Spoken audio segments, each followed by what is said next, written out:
So welcome to our second Nepos Lightning Talk. Karina, our content manager, will tell us something about storytelling. What a lucky coincidence, and we are really looking forward to your talk. Over to you, Karina. Yeah, hi. Thanks for listening. Everything I will tell you today is based on the book Tell Me. It's a summary of different theories and practical examples for the topic storytelling. And I summarized some of the theories, and after I tell you something, I want you to be creative today. But yeah, let's start. Storytelling, you can find it in every stage of human history. It started with the Neanderthals, who drew pictures of bisons on walls to tell other Neanderthals where to find food and how to avoid dangerous animals on their way. A little bit later, the ancient Greek performed poems for hours and hours, and to keep the audience listening, they spiced their stories up with sex and heroes and monsters. And they invented theater and the fine arts as other methods to tell stories. Even later, the Romans started to write down their stories and invented something like the first versions of books we know today. Without storytelling, there would be no such thing as religion, because religion is also based on people telling stories from generation to generation. And even a step later in history, when technology evolved and we got book printing and newspapers and even later cinema and TV, more people could be reached by those stories. Oops, sorry. But why do we need storytelling? A research shows that from Stone Age until today, storytelling is not only for entertainment, but also to train our minds. So researchers scanned brain activity and discovered that our brain does not make a difference between something that's actually happened to us and a story we hear. So, for example, if we read or hear about smelling a floral perfume or freshly brewed coffee and pancakes, the region in our brain which is responsible for coping with smells is activated, even by hearing or reading those phrases. Same thing happens when we read or hear the sentence "Ronaldo kicked the ball." The area in our brain processing motion is activated. So the brain creates a movie of reality, and a good told story makes the reader or the listener take part in the story. So we feel like one of the characters in the story, we feel their needs and their ups and downs. This simulation of reality in our minds makes it the perfect and secure playground to train how to handle difficulties and the complexity of social life. So that means we learn from every story, and at the same time we're entertained. Okay, the question is, why does our brain love stories? And Werner Fuchs wrote a book about it, and he summarized it perfectly by saying our brain is not a large library where all the stories that really happen to us or fictional stories are stored, because it would take too much memory capacity and too much space. It works in a more efficient way and a more simple way by recognizing repeating events. The brain saves the stories in templates, and they are variable in many different ways and can be adapted to settings and situations. So based on findings of psychoanalysis and myth research, the journalist Christopher Booker suggests that there are 7 basic plots we have in our brains, and every story is told on one of these 7 plots, which sounds really incredible. And there are theories saying there are 25, or there are hybrids of the 7 plots, but he suggests this theory. And why should we use one of these plots? Because it's really helpful for the audience. They don't have to think, and they have immediate orientation in the story. So I will present you these 7 plots. The first one is overcoming the monster. You can find this plot in Dracula, for example, in James Bond, and in Jaws. And the structure, everyone knows it. It's the hero, and a thing, a person, or a monster tyrannizes the world of this hero. So the task is that the hero defeats the monster and brings peace back to the world, to his familiar world. This kind of storytelling plot is also used in many advertisements, and it's basically the most common one. The second one is rags to riches. In Germany we know it from Tellerwäscher zum Millionär. It's actually a basic plot for fairy tales. You can see it in Cinderella or in Aladdin, for example. It's a normal person who's underestimated by its surroundings, and often dominated by a dark figure or a dark source. And the hero leaves this disappointing world behind, overcomes all the challenges on his way, and finds their big luck in the end. The third one is the quest. We know it from Lord of the Rings or The Hobbit or Finding Nemo, for example. The hero is in the beginning drawn to a distant goal, and then at this goal he can fulfill his mission, so he gets on an adventure.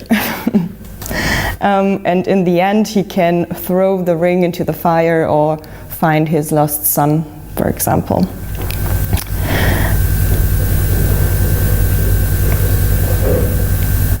The fourth one is Voyage and Return. We find this plot in Alice in Wonderland or in Narnia or in Wizard of Oz. We have a hero who leaves the familiar surrounding and enters a strange world. There he has his challenges and adventures and grows on these challenges and finds back home.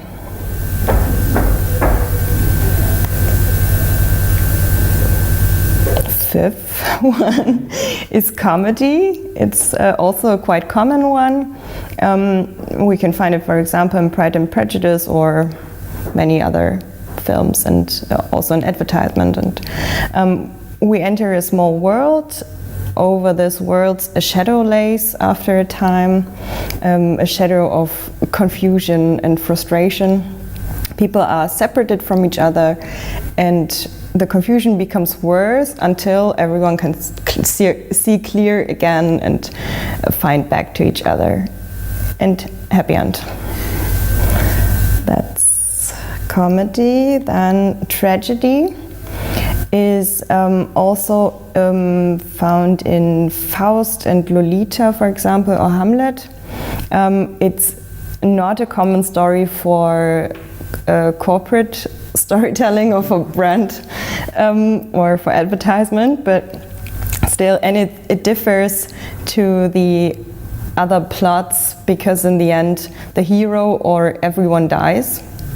So we have a hero who gets onto a dark and forbidden path and feels great for a while, but then he gets frustrated again and everything goes worse and worse, and then he dies or everyone dies. And the last one is the rebirth. That's also, we can find it in Gandalf, who dies, and then he comes back as Gandalf the White, and even better and stronger.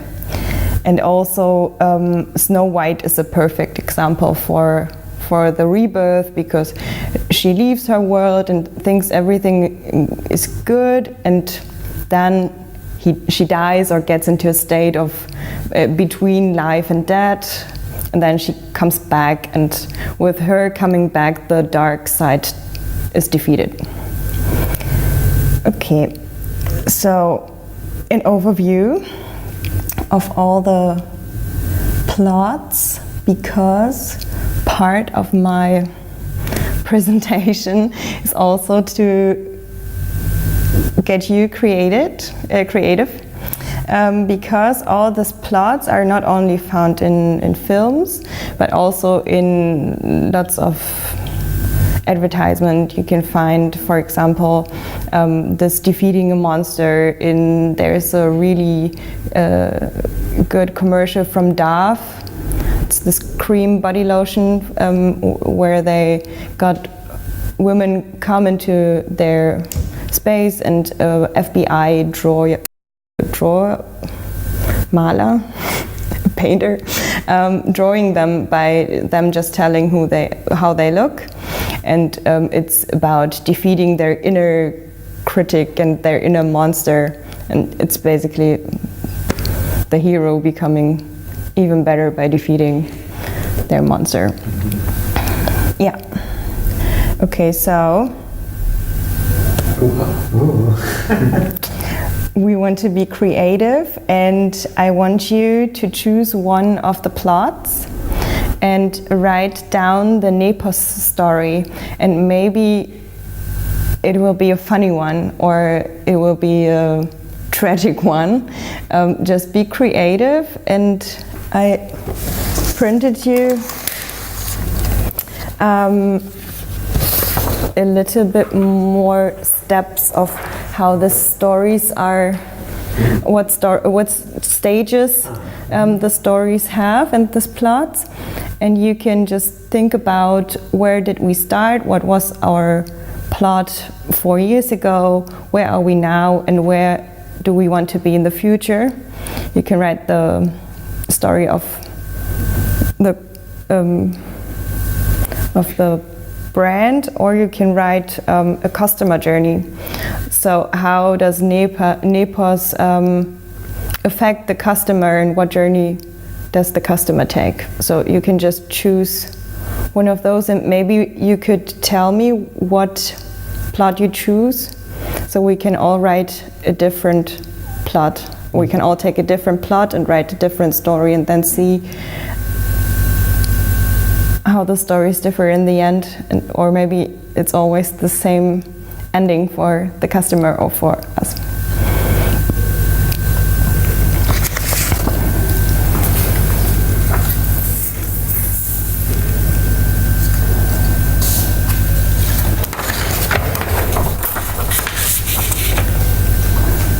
How much time?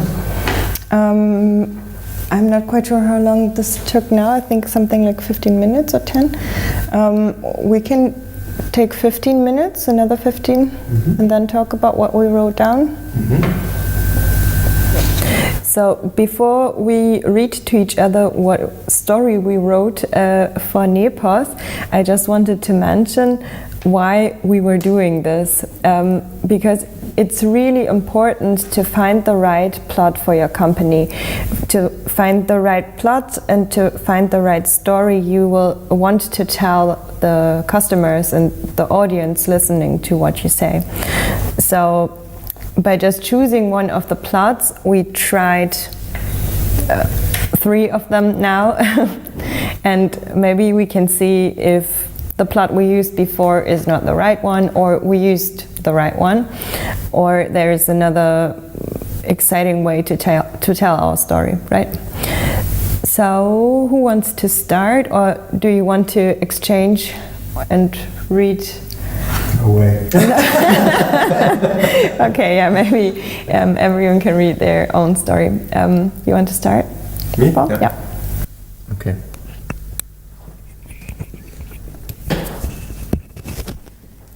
Okay. Maybe tell us which plot you choose. Maybe tell us which plot you choose. I try to remember. It's the quest, right? Yeah, the quest. And it's about Andreas, who knows everything in the past. The people came to him and asked him things because he knows everything. But one day his neighbor asked him about a live streaming from his favorite band, and Andreas never heard of that. What is a live stream and where to learn about it? His grandchild sends him to MediaMarkt. Go and buy a computer, he said. Together with his neighbor, they go to the store, to the city, and are surprised because there are thousands of devices. The sales guy, they ask for help, but the sales guy speaks a complete four-eigen language. And this language is based on words and numbers they don't understand. But in the end they buy one, but they need internet connection too, the sales guy said. And so they went over to the next store, to the telecom, and the telecom guy asked which device they bought and how much traffic they need. Again, it's a four-eigen language. It's similar to the language of the sales guy, but still different.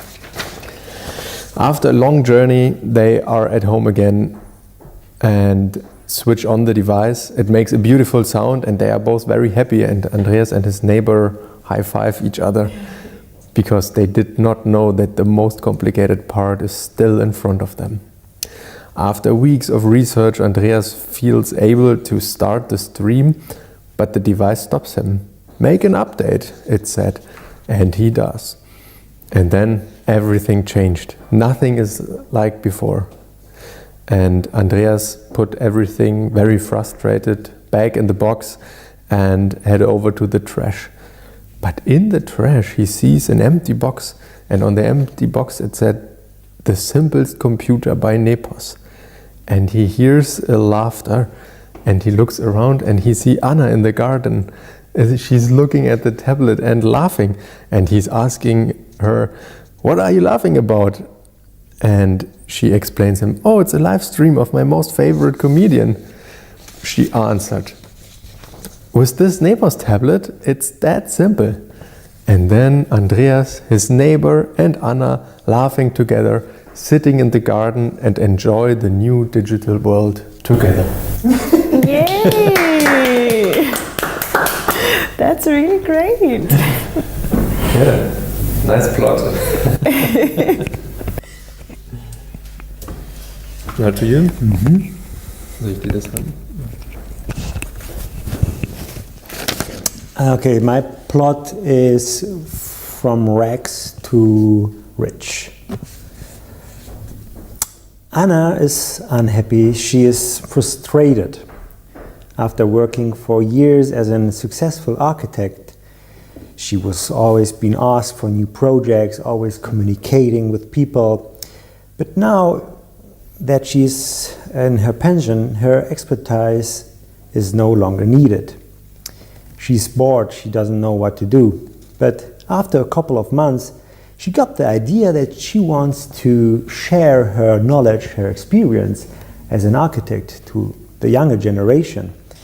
And she decides to say, okay, let's go. I heard about something like you can upload videos and you can talk to that. So she decided to do that. She wants to share her knowledge.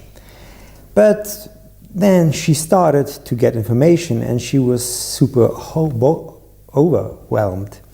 How to use this camera, how to upload my video, and how to bring all together with that. Too many new information, too many new situations in this digital world that she doesn't know about that. After countless tries, she heard about Nepos, a brand specialized in giving an easy access to the digital world. Now, with her Nepos tablet, she directly is shooting her videos, and with the UI+, the interface of this tablet, she immediately is able to upload her videos on YouTube. So every new episode she is getting new subscriber asking her for new and more advices of her expertise. That's it. Yay! This is really great. And how about your You story? want to hear mine? I can go with a cliffhanger, maybe. Okay, so in a small, calm city in Germany, a woman in the age of 65 sits alone in her cozy living room and thinks about life. The TV mumbles as a background noise. Again, someone's telling her about the internet and the risks of it. She looks over to her computer. It's been a while since someone used it. Maybe give it a try, she thinks to herself. What could go wrong? She sits down on the set-through chair and presses the start button. A bright light fills the room and swallows the kind, tiny woman. For a second, she thinks she went blind, but after some seconds, she can see very clear. A world of skyscrapers, cables, and neurons built up in front of her. She walks down the noisy street. Neon signs and advertisement dominate her view. Click here, win this, buy that. Impressions raining down on her, making her feel uncomfortable and absolutely overwhelmed. A man walks up to her and whispers, "Write an email and you get out of this." But I don't know how. And I didn't come further. But she walks down her new world and finds Nepos and learns how to write an email, and then she gets back to her normal world and she wants to give it a try to use the internet. Okay, well, great. I really love your stories. Maybe I can keep them to me, if it's okay for you. Of course, Yeah. you can read it. Yeah, sure. Now you have also the audio subscription. Okay then, thank you. That was my talk and workshop thing. Good. Thank you.